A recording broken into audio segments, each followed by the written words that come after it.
You can't just walk off a plane in Beijing, hail a cad to the hospital, and get a new knee, can you? No, you definitely cannot. There is absolutely a catch. We call this the hidden wall. And honestly, for a foreigner, it can be a total labyrinth. The clinical care is world-class, yes, but the administrative side is designed strictly for 1.4 billion local residents, not for international tourists. So where does the wall start? Is it the apps? The digital barrier is the very first wall you are going to hit. Literally everything in modern Chinese hospitals runs on WeChat or Alipay mini programs. Booking your appointments, getting your lab results, paying for your medications. It is all digital. I mean, anyone can download WeChat on their phone. That doesn't sound too hard. You can download the main app, sure, but these specific hospital mini programs inside it are almost exclusively in Mandarin. And worse than the language barrier, they often require a Chinese national ID number to even register a profile.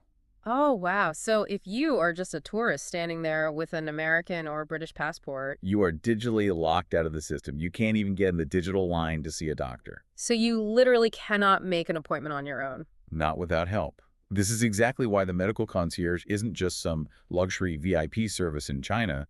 It is an absolute necessity. You need a human bridge to navigate their software. That makes sense. And then there's the visa situation. I assume you can't just roll in on a basic tourist visa if you're getting a heart transplant. Technically, you could enter on a short visa-free policy just for a quick consultation. But for actual medical treatment, you need a specific S visa, and you need to know exactly which one to apply for. There are two types. The S2 is for short-term care, under 180 days. This is what you'd use for your orthopedic surgeries or your gamma knife. And if you need to be there longer, like for heavy rehab or that complex organ transplant you mentioned. Then you need the S1 visa, which is the long-term option. But here is the real hurdle. To get either of these visas, you need an official invitation letter. And you can't get it from just any clinic on the corner. It has to be from a grade A level 3 hospital. Grade A level 3, that sounds very specific. It is the Tier 3A system. These are the massive, top-of-the-pyramid academic research hospitals we've been talking about. Without their official stamp on your letter, you aren't getting that medical visa approved. Okay, so let's say you hire the concierge, you navigate the visa maze, you fly in, you get the surgery. Now you have to pay.